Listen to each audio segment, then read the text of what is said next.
Welcome back. चुनावी रण को देखते हुए छत्तीसगढ़ में इस वक्त केंद्रीय मंत्री अनुराग ठाकुर ताबड़तोड़ चुनाव प्रचार कर रहे हैं। बीजेपी प्रत्याशियों के समर्थन में कल उन्होंने प्रचार किया। इस दौरान रायपुर में हमारे एसोसिएट एडिटर रुपेश गुप्ता ने केंद्रीय मंत्री अनुराग ठाकुर से खास बातचीत की है। छत्तीसगढ़ में चुनाव प्रचार अंतिम चरण में है और दोनों ही पार्टियों ने अपनी पूरी ताकत झोंक दी है।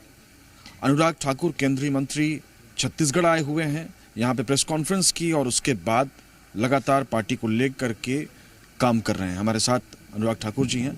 अनुराग जी, सबसे पहले तो आपके बयान से बातचीत शुरू करते हैं, क्योंकि आपने आज एक बयान दिया है कि कांग्रेस ने जो कीचड़ फैलाया है उस पर कमल खिलेगा, और दूसरी तरफ मल्लिकार्जुन खड़गे ने मध्य प्रदेश में बोला है कि हम बीज हैं, मिट्टी के नीचे कितना भी डाल दो हम फिर से उग के चले आएंगे। तो डायलॉग बड़े अच्छे आ रहे हैं। मैं इतना ही कहूँगा कि छत्तीसगढ़ की जनता पूछ रही कांग्रेस से कि झूठे वादे और झूठे दावे इनके नहीं, नेक इरादे जो 5 साल पहले कहा उसमें से कुछ पूरा नहीं किया जी। 500 रुपये महतारी वंदन योजना में देना था, बहनों को नहीं दिया, हर महीने देना था। 4 सिलेंडर मुफ्त में देने थे, हर साल नहीं दिए। 2,500 रुपया युवाओं को हर महीने बेरोजगारी भत्ता देना था, नहीं दिया। 1 लाख युवाओं को सरकारी नौकरियां देनी थी, नहीं दी। इन्होंने 300 रुपया बोनस जो बकाया था वो नहीं दिया। ऐसे अनेकों वायदे थे जो नहीं किए पूरे। ऊपर से कोयला घोटाला, शराब घोटाला, गोठान घोटाला, फिर पेपर लीक, पीएससी घोटाला और फिर महादेव ऐप, 500 करोड़ की घूस, घोटाले पे घोटाला। जहां भ्रष्टाचार वहां कांग्रेस की सरकार, जहां दलित अनुसूचित जाति पे अत्याचार वहां कांग्रेस की सरकार, जहां महिलाओं युवाओं पर अत्याचार वहां कांग्रेस की सरकार। ये जो मल्लिकार्जुन खड़गे ने कहा है मध्य प्रदेश में, उस पर क्या प्रतिक्रिया है? मैं इतना ही कहूंगा कांग्रेस को, आज कांग्रेस उसी गारंटियों के दलदल में धस रही है जो झूठी हैं। हिमाचल प्रदेश में उन्होंने कहा कि 1,500 रुपया बहनों को हर महीने देंगे, एक बहन को नहीं दिया। इन्होंने कहा 2 रुपये किलो गोबर और 100 रुपये लीटर दूध खरीदेंगे, एक किसान से नहीं खरीदा। इन्होंने कहा था हम 300 बिजली के यूनिट मुफ्त में देंगे, जो 125 मिलते थे वो भी बंद कर दिए, उसका बिजली का बिल आया। जो पानी मुफ्त मिलता था उसके बिल आने शुरू हो गए। इन्होंने कहा था 1 लाख युवाओं को रोजगार देंगे, 1,000 को नहीं दे पाए। इन्होंने कहा था किसान बागवान अपनी फसल की कीमतें तय करेंगे, कीमत तो दूर की बात, सेबों को नदियों नालों में बहाना पड़ा, फेंकना पड़ा जनता को। ये कांग्रेस की सरकार है जो झूठ बोल के सत्ता में आई है, और ये आज की कहानी नहीं जी। आप कांग्रेस की पिछली जितनी सरकारें देख रही उनकी कहानी देखो, झूठे वायदे और झूठे इरादे। और लोग कहते हैं अब ऐसा कोई बचा नहीं जिसको कांग्रेस ने ठगा नहीं। कांग्रेस यही आरोप भारतीय जनता पार्टी की केंद्र सरकार पर लगाती है, अपने भाषणों में बार बार जिक्र करती है कि 15 लाख रुपए का वादा था, 2 करोड़ नौकरियों का वादा था, वो पूरा नहीं हुआ। मैं आपसे बिल्कुल स्पष्ट कहता हूँ, आज 4 करोड़ गरीबों को पक्के मकान बने, 70 साल में नहीं हो पाया, मोदी सरकार ने किया। 12 करोड़ शौचालय बना कर दिए, 13 करोड़ घरों को नल से जल की सुविधा दी, हर घर को बिजली कनेक्शन भी दिया, और 5 लाख का इलाज आयुष्मान भारत योजना में मुफ्त में दिया। 80 करोड़ गरीबों को 4 लाख करोड़ का अनाज बिल्कुल मुफ्त में डबल राशन करके दिया 30 महीने में। कोविड की वैक्सीन मुफ्त में लगाई। और यही नहीं, आज 13 करोड़ से ज़्यादा गरीब, कुल संख्या है 13 करोड़ 50 लाख, जो पिछले 5 सालों में गरीबी रेखा से बाहर आए। ये भारतीय जनता पार्टी ने किया है। लखपति दीदियां बनी क्योंकि पक्के मकान भी मिले और बाकी सुविधाएं भी मिली। 10 करोड़ के लगभग बहनों को रसोई गैस का सिलेंडर उज्ज्वला योजना में मिला, और अब वो सिलेंडर मात्र 600 रुपये में मिल रहा है। और हम छत्तीसगढ़ में तो गरीब बहनों को 500 रुपये में सिलेंडर देंगे। अच्छा, एक चीज की बहुत सारे दोनों ही पार्टियों ने प्रोमिस किए हैं। एक वादा कांग्रेस से छूटा था, उसने भी जोड़ दिया कि वो महिलाओं को 1,500 रुपये देंगे, 15,000 रुपये देंगे। आपने 12,000 का वादा किया था। आपने कहा था शादीशुदा महिलाओं को, उन्होंने कहा कि सभी महिलाओं को देंगे। देखिए, कांग्रेस ने आज से 5 साल पहले 500 रुपये महीना देने की बात कही। 5 साल जो 500 रुपये नहीं दे पाया, वो 1,500 कहाँ से देगा? 15,000 अपने साल के कहाँ से देगा? अरे हिसाब मांगती है जनता। 500 नहीं दे पाए तो 15,000 कहां से दोगे? ये कांग्रेस है झूठा वायदे करती है। और राहुल गांधी जी ने कहा था 72,000 रुपया देंगे, कहा था लोकसभा चुनाव में कि नहीं कहा था, याद है? दिए, जनता ने वोट नहीं दिए क्योंकि भरोसा नहीं करते लोग।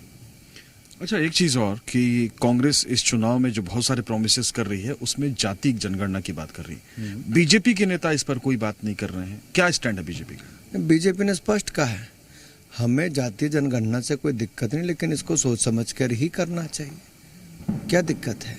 लेकिन आप पहली बात ये देखिए, अखिलेश यादव जी जो घमंडिया गठबंधन के सहयोगी दल हैं, इंडी अलायंस के, उन्होंने क्या कहा कि जो पार्टी 75 सालों में 60 साल से ज़्यादा सत्ता में रही, जो 2004 से 14 तक सत्ता में रही, जब मुलायम सिंह यादव जी, शरद यादव जी, लालू यादव जी मांग करते रहे ओबीसी की जनगणना की, तब क्यों नहीं राहुल गांधी जी, सोनिया गांधी जी ने की? ये वो लोग हैं जो जाति धर्म के नाम पे बांटकर वोट बटोरते हैं, और इनके अलायंस पार्टनर ने कहा है। दूसरी बात, कांग्रेस नेहरू जी के समय से लेकर राहुल जी के समय तक नारा देते रही गरीबी हटाओ, गरीब मिट गया। इनके समय में गरीबी नहीं हटी थी। गरीब माँ के बेटे नरेंद्र मोदी जी ने आकर गरीबों का उत्थान किया है, उनके लिए काम किया है। बहुत अंतर है साहब। कांग्रेस कहती है, आरबीआई का आंकड़ा सामने रखती है, नीति आयोग की रिपोर्ट सामने रखती है और कहती है कि 40 लाख लोग पिछले 5 साल में गरीबी रेखा से ऊपर आए छत्तीसगढ़ में। मैं आपको बड़ा स्पष्ट कर रहा हूँ, नरेंद्र मोदी जी की सरकार ने मान लो जैसे 18 लाख घर यहाँ पे दिए छत्तीसगढ़ में, गरीबों को घर मिलने थे, क्यों नहीं भूपेश बघेल जी की सरकार ने लागू किए? क्या वो लखपति नहीं बनते? क्यों नहीं दिया? केवल इसलिए कि आपके अपने मंत्रिमंडल के सहयोगी से नहीं बनती, कहीं उनको श्रेय न चला जाए या प्रधानमंत्री को 18 लाख घरों का श्रेय न चला जाए, तो मन छोटा करके क्या राजनीति है साहब? ये ऐसे कैसे होता है? गरीबों के कल्याण के लिए जो योजनाएं चलनी चाहिए आप उस पे भी टांग रख के बैठ जाते हो, लागू नहीं होने देते। एक सवाल और, फ्री बीज को लेकर के आपकी सरकार बहुत मुखर रही है, आपका सेंट्रल जो लीडरशिप है वो बार बार इस पे सवाल उठाता रहा है। छत्तीसगढ़ में आप वही फ्री बीज करने जा रहे हैं? देखिए, गरीब महिलाओं के लिए अगर 1000 रुपया मदद के रूप में दिया जा रहा है तो ये क्यों नहीं? और अगर हर घर को नल से जल देने की बात की जाए तो बड़ी योजना को लागू करने का, पक्के मकान देने की बात करें तो हमारी योजना है प्रधानमंत्री आवास योजना, उसके अंतर्गत दे रहे हैं। इसी तरह से गैस सिलेंडर की बात करें तो हम लोग इससे पर्यावरण को बहुत बड़ा बल मिलता है। ये फ्री बीज ने इसके साथ साथ ग्रीन कवर को बढ़ाने की बात भी है, पोल्यूशन कम करने की बात है और महिलाओं को स्वस्थ रखने की बात है। इसका ओवरऑल बेनिफिट देखेंगे तो हेल्थ से लेके बाकी सब कुछ बहुत होता है। महिलाओं का समय बचता है, उनकी आय के साधन भी बढ़ते हैं। तो जब गरीब परिवारों को सुविधाएं मिलती है तो गरीब और अमीर के बीच की खाई को कम किया जाता है, और उसी दिशा में हमारी सरकार काम कर रही है। एक आखिरी सवाल आपसे पूछूंगा कि ये जो घोषणाएं छत्तीसगढ़ में भारतीय जनता पार्टी ने की है, कहा यह जा रहा है कि चूंकि सेंट्रल में उसकी सरकार है, खासतौर से जो एमएसपी के अलावा आप बाकी पैसे दे रहे हैं धान पर, वहां से भी डिमांड होगी कि वहां पे हमको क्यों नहीं 3100 में आप धान खरीदेंगे हमसे? देखिए, हर राज्य की अपनी स्थिति है। मान लीजिए मध्य प्रदेश में गेहूं का उत्पादन देश में सबसे ज्यादा, एक्सपोर्ट करते हैं। अब मध्य प्रदेश में आज से 15 साल पहले 7 लाख हेक्टेयर भूमि सिंचाई योग्य थी, अब 47 लाख हेक्टेयर। मध्य प्रदेश में पैदावार कहाँ थी जी? 2-3% भी कृषि दर नहीं थी, आज 19% है, देश में सबसे ज्यादा।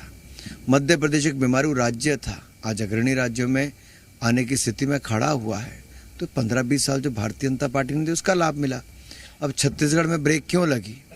तो 5 साल ऐसे निकल गए, लेकिन अब जनता कहती है जो सपना दिखाया और पूरा किया, राज्य बनाया भी भाजपा ने, अब संवारेगी भी भाजपा।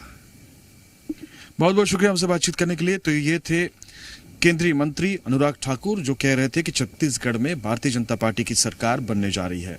कैमरामैन राकेश के साथ बिलासपुर से रुपेश गुप्ता, जी मीडिया।